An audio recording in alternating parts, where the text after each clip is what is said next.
Have you ever wondered why, in almost every major programming language, lists start at index 0 instead of 1? It seems counterintuitive. In the real world, we count starting with 1. But in the computer world, 0 is king. In this video, we are going to explore the logical, mathematical, and historical reasons behind this programming quirk. Let's look at the difference. When humans count objects like apples, we say the first apple is number 1, the second is number 2, and so on. These are called ordinal numbers, but computers don't view an index as a count. They view it as an offset. This subtle shift in definition is the root of the entire concept. The best analogy is a ruler or a tape measure. Look at the very beginning of the ruler. It is marked as 0. If you measure 1 inch, you are at the mark labeled 1. But at the very start, you have traveled 0 distance. In programming, an index tells the computer how far to move from the starting point. To understand why this matters, we need to look at computer memory. Think of memory as a massive strip of blocks.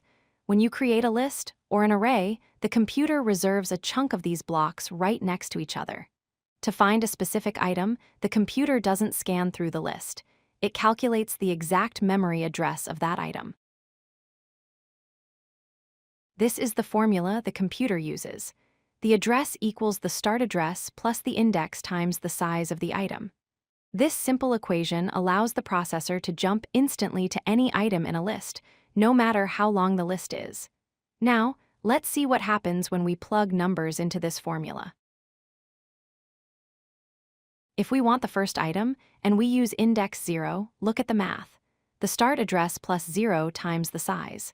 The 0 cancels out the multiplication, and we are left with just the start address. This means index 0 points directly to the beginning of the memory block. It represents 0 distance from the start. Now imagine if we forced computers to start counting at 1. To find the first item, the computer would have to subtract 1 from the index to get back to the start. The formula becomes start plus, open parenthesis, index minus 1, close parenthesis, times size. That extra subtraction operation is required for every single time you access data. You might think, who cares about one tiny subtraction? Today, with processors running at gigahertz speeds, it doesn't matter much. But in the early days of computing, processors were thousands of times slower. Saving just one instruction cycle per access was a massive optimization. This decision stuck, and it became the standard for languages like C, which influenced almost everything else. Beyond speed, there is beauty.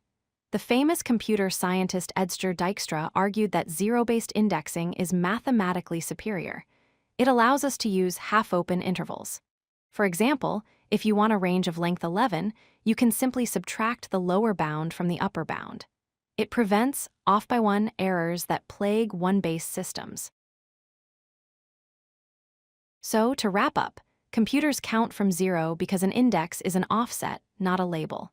It simplifies the math the CPU performs, it was historically necessary for performance, and it makes calculating ranges much cleaner. Next time you write array bracket 0, you'll know exactly why. If you like this video, hit that like button and don't forget to subscribe. Visit codelucky.com for more such useful content.